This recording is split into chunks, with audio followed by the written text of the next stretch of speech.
Morning students, मेरा नाम doctor रेखा है। जैसे मैंने आपको फर्स्ट वीडियो जो हमने बनाई थी strategy for change policy and management in school, ठीक है, तो वो हमने फर्स्ट वीडियो का आज सेकंड पार्ट में आपको बताऊंगी, आपके सामने लेकर आई हूँ।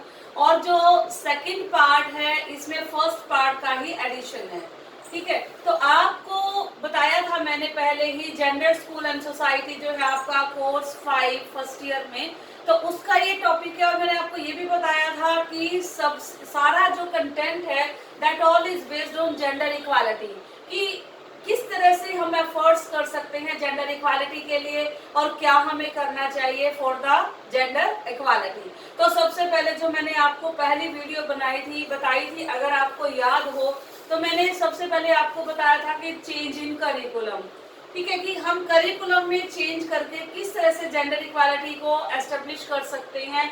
और दूसरा मैंने आपको बताया था कि सिटिंग अरेंजमेंट, या किस तरह से होना चाहिए बच्चों का सिटिंग अरेंजमेंट जिससे कि बच्चों में जेंडर इक्वालिटी की भावना आए। तो 2 पॉइंट्स हमने डिस्कस कर चुके थे। उसके बाद तीसरा देखिए आप, तो जेंडर इक्वालिटी के लिए और हम क्या कर सकते हैं, देखिए इसमें तो उसके बाद हम करेंगे चेंज इन स्ट्रेटजीज कि अपनी स्ट्रेटजी में हमें कैसे चेंज करना है फॉर जेंडर इक्वालिटी, जिससे कि जेंडर इक्वालिटी आए। इस तरह की स्ट्रेटजी एक टीचर को अपने क्लासरूम में बनानी पड़ेगी और उनको अडॉप्ट भी करना पड़ेगा उन स्ट्रेटजीज को। तो आइए देखते हैं कि स्ट्रेटजीज में किस प्रकार के चेंजेस हम कर सकते हैं।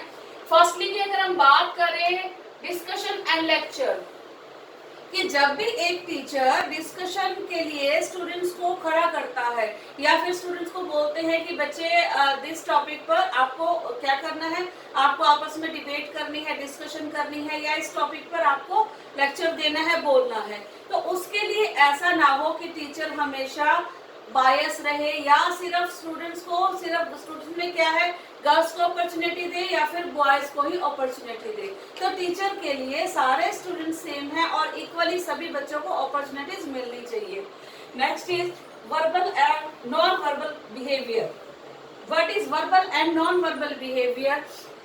देखिए बच्चे, वर्बल बिहेवियर तो मैं जैसे अभी आपसे बात कर रही हूँ, मैं बोल रही हूँ, अगर मैं किसी से कम्युनिकेट कर रही हूँ, ठीक है, through voice, through my language, that is verbal behaviour. And non verbal behaviour क्या है कि जब आप अपने बॉडी लैंग्वेज के थ्रू कुछ भी कहते हैं, that is non verbal behaviour. Suppose करो आपका किसी बच्चे को आपने क्लास में एंट्री करने से बच्चा लेट आया और आपने मना करना है, तो आप ऐसे हाथ से ही कर देते हैं, तो that is non verbal behaviour. तो इस तरह से जितना वर्बल बिहेवियर आपके लिए इम्पोर्टेंस रखता है, उतना ही नॉन वर्बल बिहेवियर भी आपके लिए इम्पोर्टेंस रखता है। किस तरह से कि क्योंकि नॉन वर्बल बिहेवियर के आधार पर ही आपकी पर्सनालिटी के बहुत सारे एस्पेक्ट जो हैं वो पता चलते हैं। ओके, तो टीचर को वर्बल और नॉन वर्बल बिहेवियर दोनों को सिमिलर रखना चाहिए क्लासरूम में बच्चों के सामने। ऐसा ना हो कि नॉन वर्बल बिहेवियर के कारण भी कई बार ऐसा है कि बच्चे हर्ट हो जाते हैं, तो टीचर को नॉन वर्बल बिहेवियर का भी ध्यान रखना चाहिए during classroom. Next is material, topics and activities. ठीक है स्टूडेंट, देखिए जो भी आप मटेरियल चूज करते हो बच्चों को पढ़ाने के लिए, जो आपने मैटर लेना है, जो भी आपने मैटर चूज किया है, जो भी आपने टॉपिक चूज किया है, जो एक्टिविटीज आप क्लास में कराते हो, वो सारा का सारा किस पर बेस्ड होना चाहिए, that all should be based on gender equality. यानी कि उससे ऐसा ना हो कि किसी तरह के ऐसे टॉपिक्स हो जो कि जिनके अंदर बहुत ज्यादा बायस हो, जो बहुत ज्यादा क्या कह सकते हैं कि सेल्फ बायस से अफेक्टेड हो, तो ऐसे टॉपिक नहीं पढ़ाकर जनरल टॉपिक पढ़ाने चाहिए जिनमें कि दोनों को इक्वली इम्पोर्टेंस दी जाए। Next is feedback.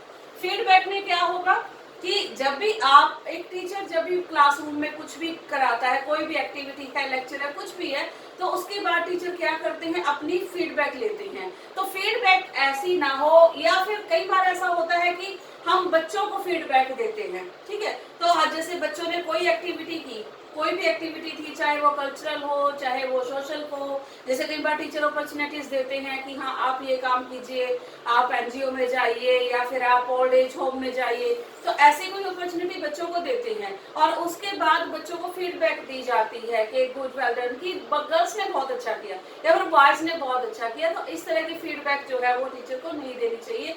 फीडबैक भी आपकी कंबाइन होनी चाहिए for girls as well as for boys also. Next is stereotype thinking. Stereotype thinking means sometimes teacher have stereotype thinking towards their students. आप मानते हैं कि ये चीज होती है, कई बार टीचर ही बहुत पुरानी रूढ़िवादी सोच से ग्रस्त होता है, प्रभावित होता है। समटाइम ही और शी सेज कि नो ये टाइम क्या चल रहा है, आजकल बच्चे ऐसे कर रहे हैं, ऐसे नहीं कर रहे, this is not good for girls, this is not good for boys. तो इस तरह की जो स्टीरियोटाइप थिंकिंग है, जो रूढ़िवादी थिंकिंग है, वो एक टीचर को अपने क्लासरूम में अपने बच्चों के प्रति नहीं रखनी चाहिए। ठीक है, now the dynamic thinking should be adopted by a teacher, कि समय जिस तरह से बदल रहा है और समय के अकॉर्डिंग वहां पर भी चेंज आ रहे हैं। A teacher should adopt all these changes. Next is students common sports in physical education. अगर हम फिजिकल एजुकेशन की बात करते हैं तो मेनली ये सब्जेक्ट को कहा जाता है this subject is for boys only, कि गर्ल्स इसमें क्या पार्टिसिपेशन करेंगी, व्हाई नॉट गर्ल्स।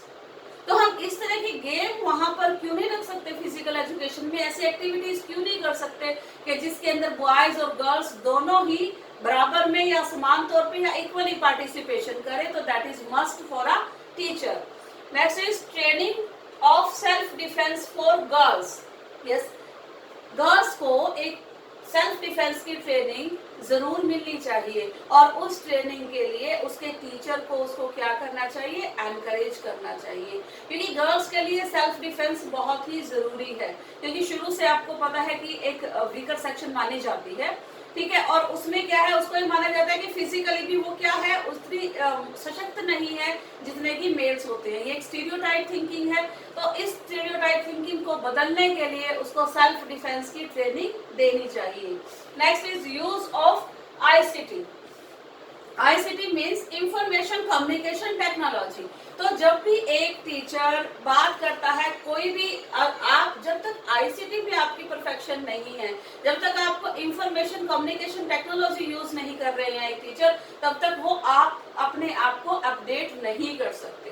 तो आईसीटी का यूज जो है, इंफॉर्मेशन और कम्युनिकेशन टेक्नोलॉजी का यूज एक टीचर के द्वारा भी होना चाहिए as well as by the students also, और उसके बच्चे भी उन टेक्नोलॉजीज को फॉलो करें।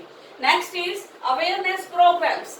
अवेयरनेस प्रोग्राम्स अगर हम बात करें तो बहुत सारी अवेयरनेस है regarding AIDS awareness, cancer awareness, okay, बहुत सारी डिजीजेस हैं। और आज डिजीज की बात करें तो कोरोना अवेयरनेस, कि कोरोना के रिगार्डिंग किस तरह के, तो इस तरह के जो प्रोग्राम्स हैं that should be organized by the teacher in the classroom. ठीक है, और that will be benefit for the equality of gender और gender equality. Okay, change in strategy. तो इस तरह से टीचर अपनी सभी स्ट्रेटेजीज में चेंज करके जेंडर इक्वालिटी की बात कर सकता है। तो ये थी हमारी चेंज इन स्ट्रेटेजीज। ओके, तो उसके बाद हम करते हैं गवर्नमेंट पॉलिसीज, कि व्हाट आर द एफर्ट्स जो आपकी सरकार ने आपके लिए किया है, कि क्या किया है हमारी गवर्नमेंट ने जेंडर इक्वालिटी के लिए। तो उसकी हम बात करेंगे अभी। First is UEE. As you can see, UEE means universalization of elementary education. Universalization of elementary education is कि 6 to 14 year students they will get free and compulsory education। Okay, तो एटलीस्ट वहां तक बच्चे सशक्त हो, वहां तक शिक्षित हो, जहां तक वो अपनी लाइफ स्किल्स को, डेली लाइफ स्किल्स को सीख सके। तो that is the main motive of universal elementary education, UEE. Okay students, next is NPE. NPE में means national policy of education. 1986 में नेशनल पॉलिसी ऑफ एजुकेशन को फ्रेम किया गया था। डॉक्टर डीएस कोठारी की अध्यक्षता में इसको फ्रेम किया गया था। और नेशनल पॉलिसी ऑफ एजुकेशन का मेन मोटिव क्या था, कि बॉयज और गर्ल्स दोनों को एजुकेशन में इक्वली पार्टिसिपेशन कराना विदाउट एनी डिस्क्रिमिनेशन, बिना किसी भेदभाव के। That was the only motive of NPE National Policy of Education 1986. Next is universal access. What do you mean by universal access? Okay, we are talking about universal education. अगर universal assess ही नहीं होगा, बच्चे school तक ही नहीं आएंगे, उसको वो enrol ही नहीं होंगे, वो उसको रिटर्न ही नहीं करेंगे, धारण ही नहीं करेंगे, तो फिर कैसे पॉसिबल होगा ये काम? नहीं होगा। तो सबसे पहले है कि बच्चे एजुकेशन को धारण करें, बच्चे स्कूल्स में आए, जो भी उनके नियर बाय स्कूल्स हैं वहां पर बच्चे जाकर अपने एजुकेशन को लें, वहां पर जाकर बच्चे अपने एजुकेशन को ग्रहण करें। तो that is assess, universal assessment, assess of education की धारण करना, किसको? शिक्षा को धारण करना। Okay, next is operation black board. Professor Yashpal की अध्यक्षता में बनाया गया था ऑपरेशन ब्लैक बोर्ड, बहुत इंपॉर्टेंट था। हम कह सकते हैं कि ये माइलस्टोन था, ठीक है, एक माइलस्टोन की तरह इसने काम किया इन the field of education, education के क्षेत्र में। क्या था ऑपरेशन ब्लैक बोर्ड? इसमें ये कहा गया, सिर्फ ये जो प्रोविजन रखा गया ना, ये सिर्फ गर्ल्स को ध्यान में रखते हुए किया गया। इसमें प्रोविजन था कि अगर कहीं पर भी स्कूल की व्यवस्था नहीं है और वहाँ पे बहुत मुश्किल है और हो भी नहीं पा रही है, तो कम से कम वहाँ पे ये होगा कि 2 कमरों का एक स्कूल बनाया जाएगा छोटा सा, और उसमें एक फीमेल टीचर जो है वो बहुत ही जरूरी होगी। यहाँ पे फीमेल टीचर को रखना जरूरी होगा, only for the security of girls, कि गर्ल्स की सुरक्षा को ध्यान में रखते हुए वहां पर एक फीमेल टीचर का होना बहुत ही जरूरी होगा। Okay students, next is NCERT curriculum. NCERT आप सभी जानते हैं, national council of research education and training. Okay, तो national council of research education and training, इसमें आप देखिए कि आज जितनी भी बुक्स है जो सीबीएसई स्कूल में पढ़ाई जा रही हैं या अन्य स्कूलों में भी पढ़ाई जा रही है, तो वहां पर एनसीईआरटी, एचबीएसई में भी, सीबीएसई में भी, तो एनसीईआरटी की प्रेस्क्राइब्ड बुक वहां पे पढ़ाई जा रही है, बुक्स पढ़ाई जा रही है। क्यों? क्योंकि उनमें एक स्टैंडर्ड है, क्योंकि उनमें कुछ नॉर्म्स ऐसे हैं कि वहां पर स्टैंडर्ड्स के साथ कोई भी कॉम्प्रोमाइज नहीं किया गया। वहां पर जितना भी करिकुलम आपका रखा गया, all curriculum is based on gender equality. वो सारा करिकुलम जो है वो जेंडर इक्वालिटी को ध्यान में रखते हुए बनाया गया है, फ्रेम किया गया है, और उसी को ध्यान में रखते हुए आपकी बुक्स में उसको इम्प्लीमेंटेशन किया गया है। ओके, तो we should use the books that is referred by NCERT. NCERT की बुक्स को हमेशा हमें रेफर करना चाहिए, उन्हीं पर जाना चाहिए और उन्हीं से पढ़ना चाहिए। नेक्स्ट इज डाइट, कि जिस तरह से हम बात करते हैं NCERT, national council of research education and training, ठीक है, उसी तरह से हम डाइट की बात करते हैं, ठीक है, डिस्ट्रिक्ट एजुकेशन ट्रेनिंग, ठीक है। तो उसमें क्या है कि आपको जिस तरह से एनसीईआरटी नेशनल लेवल पर काम करती है, अपॉर्चुनिटीज देती है, एजुकेशन के लिए अपॉर्चुनिटीज देती है, इसी तरह से जो डाइट है वो आपका डिस्ट्रिक्ट लेवल पर काम करती है। तो ये भी बहुत इंपॉर्टेंट रोल प्ले करती है in the field of education.